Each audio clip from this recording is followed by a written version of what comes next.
I find this unbelievable. It's another nightmare story from the IRS. Listen, a South Korean immigrant moves to the U.S., he joins the military, he's honorably discharged, he becomes a citizen. He opens a gas station, his piece of the American dream. Then the IRS seizes $59,000 from his business without any evidence of criminal wrongdoing. And by the way, they're not giving it back. Joining us now, the lawyer representing the gas station owner. His name is Edward Griffin. He is the lawyer. He is with us now. Edward, thanks for joining us this morning. I really can't believe this. What's the explanation, A, for taking the money, and B, not giving it back? Well, good morning, and thank you for this opportunity. The IRS seized this money under the structuring laws. What they accused him of is structuring his deposits. As a gas station owner, he received a lot of cash. All of it was properly accounted for. It was honestly earned.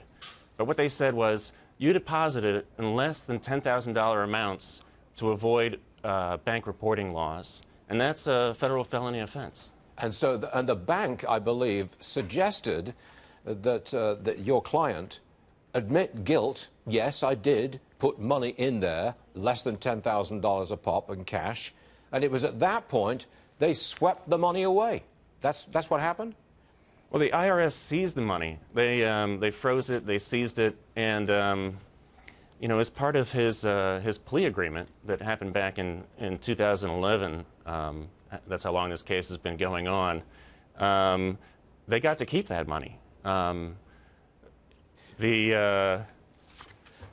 can't you get it back? I mean, so there was no criminal IRS. wrongdoing here, none at all, certainly that you know of or that the public knows of. They've got the money. Why can't they give it back? What's the excuse for not giving it back?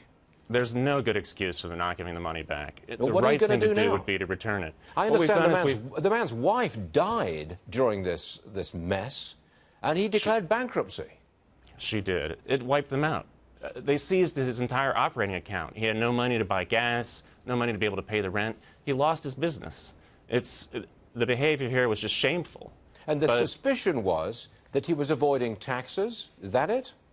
That's why they have these structuring laws in place. It's to go after terrorists. It's to go after money launderers and drug dealers. It's not to go after your local gas station. It's just a terrible abuse of power in this case. Okay, I've got one last question for you, Edward. What are you going to do now? You know, the one thing that could really help Mr. Kwan would be a presidential pardon. These are federal crimes, and the only person who can do something about it would be the president. Okay.